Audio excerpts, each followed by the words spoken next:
السلام علیکم۔ وعلیکم السلام، جی سوال بتائیے گا۔ جی سوال یہ ہے کہ تجدید ایمان اور تجدید نکاح کے بارے میں ذرا رہنمائی کر دیجیے گا، کن صورتوں میں؟ ٹھیک ہے، بہت شکریہ۔ یہ غالباً طریقہ پوچھنا چاہ رہے ہیں کہ اگر یہ گمان ہو کہ انسان کی زبان سے کوئی کلمہ کفر نکل گیا ہے، کوئی ایسا گناہ ہو گیا جس کو اس نے بہت ہی معمولی سمجھ کے کر لیا تھا، اور اس وقت اس کو بالکل یہ توجہ نہیں رہی کہ میں کس کی بارگاہ میں گناہ کر رہا ہوں، اور کوئی منع کر رہا اس کے باوجود جرأت سے کر لیا، تو احتیاطاً تجدید ایمان اور تجدید نکاح کرنا چاہیے۔ تجدید ایمان کا طریقہ یہ ہے کہ اللہ کی بارگاہ میں توبہ کر لیں کہ اللہ تعالیٰ میری زبان سے جو کلمہ کفر نکلا میں اس پہ تیری بارگاہ میں صدق دل سے توبہ کرتا ہوں اور دوبارہ ایمان لاتا ہوں، اور پھر کلمہ شہادت پڑھ لیں تو انشاءاللہ تجدید ایمان ہو گیا۔ اور تجدید نکاح کے لیے کوئی قاضی صاحب کو بلانے کی حاجت نہیں، زوجہ سامنے بیٹھے، مرد یہاں بیٹھے، اور دو بالغ گواہ مرد یا ایک مرد دو عورتیں سامنے بٹھا لیں، چاہے وہ جوان بیٹے ہی کیوں نہ ہو یا ایک بیٹا دو بیٹیاں ہی کیوں نہ ہو، وہ سامنے بیٹھ جائیں۔ اب زوجہ یہ کہے کہ میں آپ کو اجازت دیتی ہوں کہ آپ میرا نکاح اپنے ساتھ کر لیں، اور شوہر کہے کہ میں نے تیرا نکاح اپنے ساتھ کیا، بس ہو گیا۔ ایک ہی دفعہ کہنا کافی ہے، تجدید ایمان ہو گیا، تجدید نکاح ہو گیا۔ کوشش کرنا چاہیے ہر 15 دن یا مہینے کے بعد اس طرح کر لیں، تو چاہے کچھ ہوا ہو چاہے نہ ہوا ہو، اچھا ہے احتیاطاً کر لیں تو بہتر رہتا ہے۔ ٹھیک، ایک اور کالر جاتا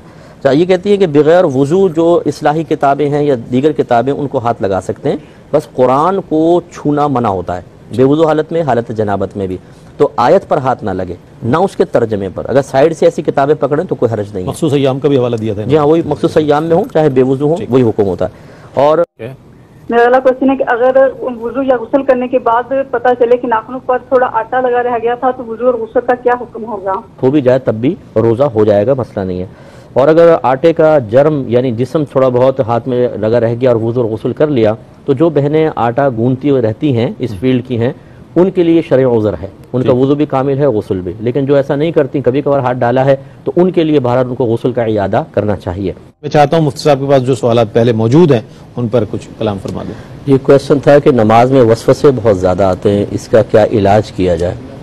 دیکھیں پہلی بات تو یہ کہ وسوسے آنا یہ برا نہیں ہوتا، کیونکہ ایک شیطان اللہ نے مقرر کیا ہے جس کی ڈیوٹی یہ ہے کہ وہ وسوسے ڈالے گا اور بطور آزمائش، تو آنا تو برا نہیں ہے۔ اس کی وجہ سے ڈسہارٹ ہو کے نماز چھوڑ دینا یا یہ سوچنا ہے شاید نماز کا ثواب ہی نہیں ملے گا، اتنے وسوسے آتے ہیں، ایسا نہیں ہونا چاہیے۔ حکم یہ ہے ان وسوسوں سے لڑیں، انہیں اپنے دور کریں۔ جب نماز پڑھنے کھڑے ہوں تو اپنی بائیں جانب اعوذ باللہ من الشیطان الرجیم پڑھ کر 3 مرتبہ تھو تھو تھو کریں، اور نیت یہ کرے کہ میں شیطان کے منہ پہ تھوکتا ہوں، تو یہ برکت حدیث میں آیا، تو اس سے شیطان پیچھے ہٹتا ہے۔ پھر پوری نماز میں اس مقام پر نگاہ رکھیں جہاں مختلف ارکان میں نگاہ رکھنا مستحب ہے، مثلا قیام میں سجدے کی جگہ، رکوع میں پاؤں کی پشت پر، جب سجدے میں جائیں تو ناک کی نوک کو دیکھیں، اور سلام پھرے تو دونوں کندھوں کو، اتحیات میں بیٹھے ہیں تو گود میں۔ ہم بعض اوقات رکوع میں جاتے ہیں تو برابر والے کے ناخن دیکھ رہے ہوتے ہیں لمبے ہیں یا اس کے پاؤں کیسے ہیں، کالے پیلے ہیں، تو اسی سے تو وسوسے پیدا ہوتے ہیں۔ اسی طرح نماز کا جو آپ صورتیں پڑھتے ہیں ان کے تراجم یاد کر لیں، الحمد شریف کا ترجمہ، سورت کا ترجمہ پڑھتے جائیں، اس پہ توجہ کریں۔ ایسے امام کے جب پیچھے پڑھ رہے ہوں تو جو امام مخصوص صورتیں پڑھتے ہیں بعض اوقات ہمیں پتہ ہوتا ہے، اس کے تراجم امام صاحب پڑھیں، ہم ترجمہ ذہن میں لاتے رہیں۔ یہ توجہ ہوتی ہے کہ مجہول پڑھنا، قاری صاحب تو قرات مجہول کر رہے ہیں، زیادہ توجہ ہوتی ہے۔ یہ وہ ہوتے ہیں جو صفت تقوی میں اتنے اوپر چلے جاتے ہیں کہ فرشتے بھی ان کے تقوی کو دیکھ کے حیرت زدہ رہ جاتے ہیں کہ بھئی اتنا متقی آدمی، یعنی آپ حیرت زدہ رہیں گے۔ میں آپ کو صحیح بات عرض کروں، یہ مذاق کی نہیں ہے۔ ایک مسجد تھی، اس کے دروازہ یوں تھا، سامنے کھڑکی تھی، میں آیا تھوڑا لیٹ ہوا تھا جماعت میں، کافی پہلے کی بات، اس سب سجدے میں ایک آدمی سجدے سے اٹھ کے امام کے پاؤں دیکھ رہا تھا کہ لگے کہ نہیں لگے، حالت نماز۔ اس کا مطلب ہے نیت کر کے نہیں کھڑا ہوا تھا، یوں کھڑا ہو گیا تھا ڈرامہ کر کے، اور رکوع سجود بھی کر رہا ہے۔ اب یہ قطع صف جو مکروہ تحریمی ہے، اپنا عیب نظر نہیں آ رہا، امام کے پیر دیکھ رہا ہے کہ صحیح لگ رہے کہ نہیں لگ رہے، یہ بڑی مصیبت۔ اچھا آپ اپنے سوال کر ہی لیا، اس کو بھی شامل کر لیتے ہیں۔ ایک ہے صحیح تجوید کے ساتھ صحیح مخارج سے حرف کو ادا کرنا، ایک ہے سننا، ان دونوں میں فرق ہے۔ بعض اوقات امام عین اور ہا بالکل وسط حلق سے نکال رہا ہوتا ہے لیکن گلا موٹا ہوتا ہے، ہمیں نہیں سن رہا ہوتا، ہمیں عادت ہے عین ایسے نکلے گا نا تو ہم کہیں گے یہ ہے بہترین، اور اگر اس نے الحمد اس طرح کہہ دیا نکالا یہیں سے ہے، بالکل نماز ہی چھوڑ دیتے ہیں پیچھے پڑھنا۔ ایسے لوگوں کی آخرت میں شدید گرفت ہے۔ پہلے آپ تحقیق کریں کہ امام صاحب کو تجوید آتی کہ نہیں آتی، پھر اس کے بعد کوئی ایسا مسئلہ ہو تو الگ بات ہے۔ پہلی بات تو یہ کہ آپ ان چیزوں پہ کم توجہ کریں، جو امام کھڑا ہوا ہے اس کی اپنی ذمہ داری ہے، کمیٹی کی ذمہ داری ہے، اس سے فتنے پھیلتے ہیں، لیکن چلے اگر آپ کو ایسا محسوس ہو رہا ہے مکلف نہیں ہے تو تحقیق تو کریں نا پہلے۔ یہ کہتی ہیں کہ ان کی امی نے کہا کہ اگر ہمیں شرعی فقیر نہ ملے تو کیا ساری زندگی پیسہ اپنے پاس رکھیں؟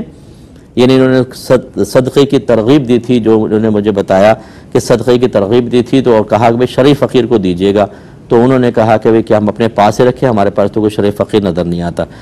دیکھیں مسئلہ یہ ہے کہ جو صدقات واجبہ ہیں ان کے لیے شرعی فقیر کی قید ہوتی ہے۔ صدقات واجبہ کا مطلب جن کی ادائیگی شریعت نے لازم کی ہے، اس میں زکوٰۃ آتی ہے، فطرہ وغیرہ آتا ہے، کفارے ہیں، فدیہ ہیں، تو ان کے اندر آپ کو شرعی فقیر کو تلاش کرنا ہوتا ہے۔ ورنہ اگر مطلب یہ کہ نہیں ہے کوئی شرعی فقیر، آپ نفلی صدقہ کرنا چاہتے ہیں تو بھی شرعی فقیر کی ضرورت نہیں ہے، وہ تو عام بھی کسی غریب آدمی کو آپ دے سکتے ہیں۔ اور یہ خاتون کا یہ کہنا ہے کہ شرعی فقیر کہاں ملتے ہیں، آپ کو شاید پھر وہ ہماری والدہ ہیں ان کو علم نہیں ہے بیچاریوں کو، ورنہ گلی گلی کے اندر شرعی فقراء جو ہیں وہ بھرے پڑے ہیں، بیچارے لوگ اپنی سفید پوشی کا بھرم رکھے ہوئے ہیں، ورنہ بڑے برے حالات ہیں۔ اللہ تعالیٰ سمجھ کی توفیق عطا فرمائے۔ لیکن اس میں یقینی سی بات ہے کہ اللہ تعالیٰ کی بارگاہ میں مقبولیت کی شرط ہے کہ وہ رزق حلال سے ہو۔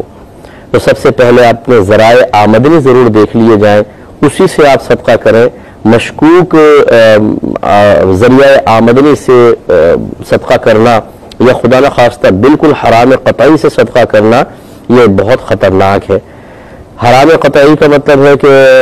کوئی ایسا ذریعہ جس کو قرآن نے واضح طور پہ ناجائز و حرام قرار دیا ہے، جیسے سود ہے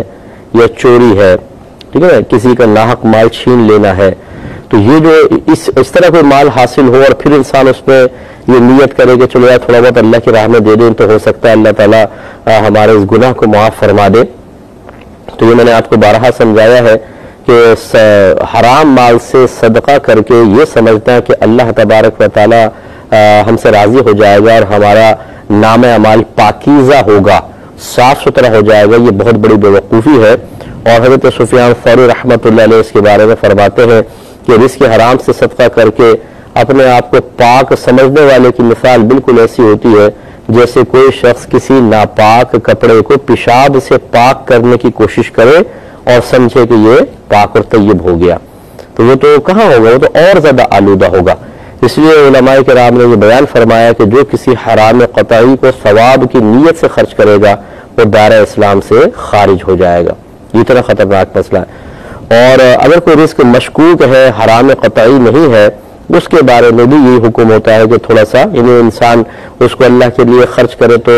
کفر کی طرف تو نہیں جائے گا، لیکن بہرحال مناسب نہیں ہے۔ اس لیے کوشش کرنی چاہیے کہ طیب اور حلال رزق جو اللہ نے عطا فرمایا اس میں سے دیں، چاہے مقدار کتنی ہی تھوڑی کیوں نہ ہو، زیادہ کی ضرورت نہیں ہے، اگر زیادہ نہیں دے سکتا آدمی